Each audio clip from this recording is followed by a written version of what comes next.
ላለፉት አስርተ ዓመታት ሙስሊሞች ኢኽዋኖችን ወይም የሙስሊም ወንድማማቾችን ሲከራከሩ ሲቃወሙ ቆይተዋል።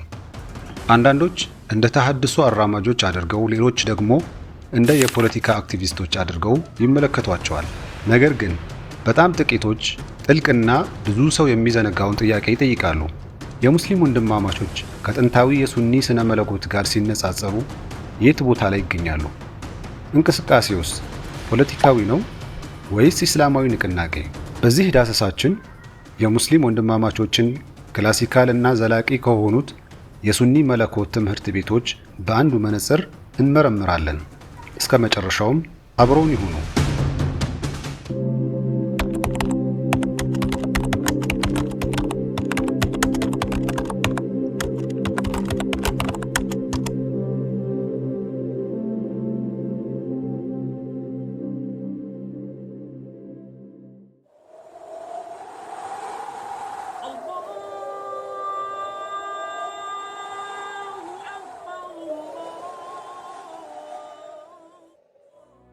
ኢኽዋን በ1928 በግብፃዊው በሐሰን አልበና የተመሰረተ እንቅስቃሴ ነው። ለእንቅስቃሴው መነሳትና መሳካት ከፍተኛ አስተዋጽኦ ያደረገው በወቅቱ የአውሮፓ ቅኝ ግዛቶች የባህል መበታተንና መዛባት እና በዋናነት የኦቶማን ስልጣኔ መውደቅ ዋነኛው በር ከፋች ምክንያቶች ነበሩ። እምነት ወይም አቂዳ። የኢኽዋን መነሻ አቂዳ ከአህለ ሱና ወይም አሻዒራ ጋር የሰፋ ልዩነት ያልነበረውና በጊዜ ሂደት እየተለወጠ ከመጣው ከዛሬው አስተሳሰብ እጅግ የተራራቀ እንደነበር በርካቶች ይናገራሉ። ኢኽዋኖች ከሌሎች ጎልተው የሚታዩባቸው መሰረታዊ ነጥቦች ያሏቸው ሲሆን በዋናነት የተሐድሶ ንቅናቄ፣ ማህበራዊና ፖለቲካዊ አደረጃጀትና በትምህርት በአክቲቪዝም እና በህዝብ ተጽዕኖ አማካኝነት የእስልምና እሴቶች ናቸው ብለው የሚያምኗቸውን ጉዳዮችን ለማደስ የሚያስችል ፕሮጀክቶችን፣ ተቋማትን መገንባት ናቸው። የአሻሪ ወይም ሱኒ ስነ መለኮት ሙስሊሞች ማመን ስላለባቸው አቂዳ፣ አኽላቅ፣ ተርቢያ በመሳሰሉ እምነታዊ አስተምህሮቶች ላይ ሲያተኩር ፖለቲካና መሰል እንቅስቃሴ ከእነዚህ አስተምህሮች ስር እንጂ እስልምና ከፖለቲካ ስር ሊሆን አይገባውም ይላሉ። የሙስሊም ወንድማማቾች ወይም ኢኽዋን ደግሞ ህብረተሰቡን እንዴት መምራት እንዳለባቸውና የአመራርነትን ድርሻ እንዴት መቆናጠጥ አለብን በሚሉ እሳቤዎች ላይ እንጂ እስልምና ከፖለቲካ ስር መግባቱን አቅልለው ይመለከቱታል። እነዚህ ሁለት የተለያዩ ወሰኖች አንዳንድ ጊዜ እርስ በርስ የሚስማሙ መስለው ቢታዩም ብዙውን ጊዜ ግን ይጋጫሉ።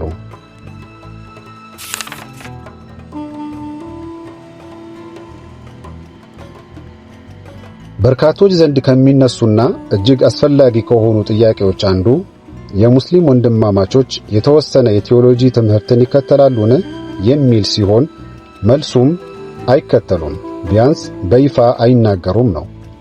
ኢኽዋኖች አሻሪ፣ ሱፊ፣ ሰለፊ ወይም ሌላ ማንኛውም የቴዎሎጂ ትምህርት ቤት ስያሜን ለራሳቸው አይሰጡም። ይልቁንም እንደ ሁሉም ትምህርት ቤቶች ተከታዮች ራሳቸውን አህለ ሱና ወልጀማዓ ተብለው ከሚጠሩት ስር መክተትን ይመርጣሉ።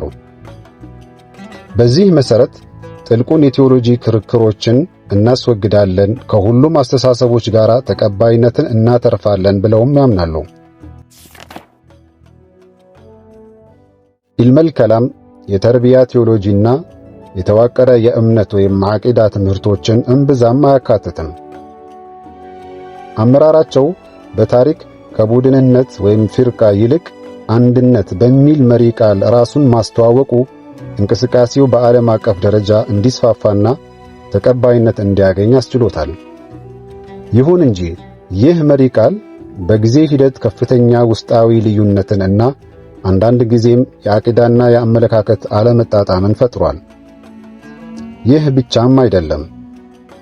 አንድነት የሚለው ይህ መሪ ቃል በርካቶችን የቡድኑ ሰለባ እንዲሆኑ አድርጓል።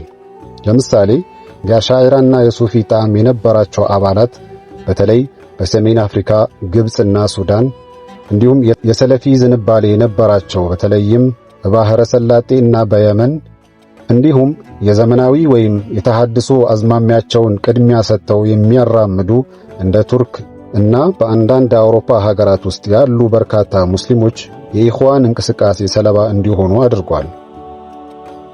ኢኽዋን ማለት በሌላ አነጋገር ወንድማማችነት የሚል እጅግ ውብ እስላማዊ ስያሜን የተላበሰ አደገኛ ፖለቲካዊ ቡድን ነው ቢባል ማጋነን አይሆንም ይላሉ የዘርፉ ጥናት አድራጊዎች።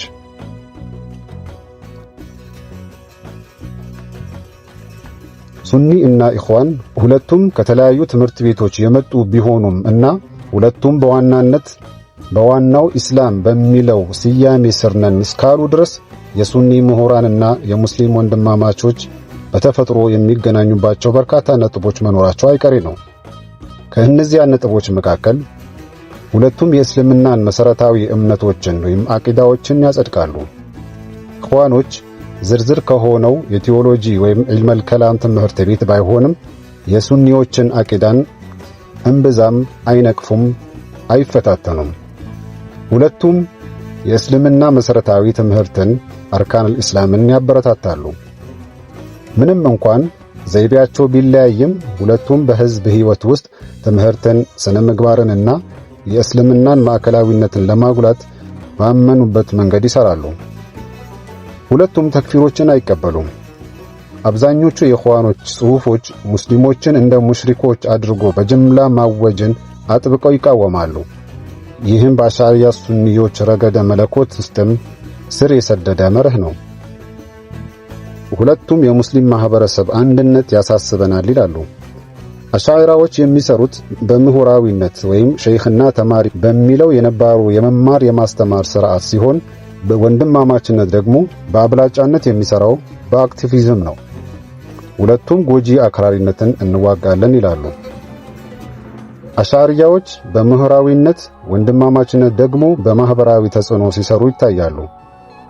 ይህ የጋራ ፋውንዴሽን ብዙ የአሻዕሪ ምሁራን በታሪክ ከኢኽዋን አባላት ጋር በዳዕዋ ወይም በትምህርት ለምን እንደተባበሩ እና ኢኽዋን ቅርጹን ሳይለውጥ በፊት የነበራቸውን መመሳሰልን ያብራራል።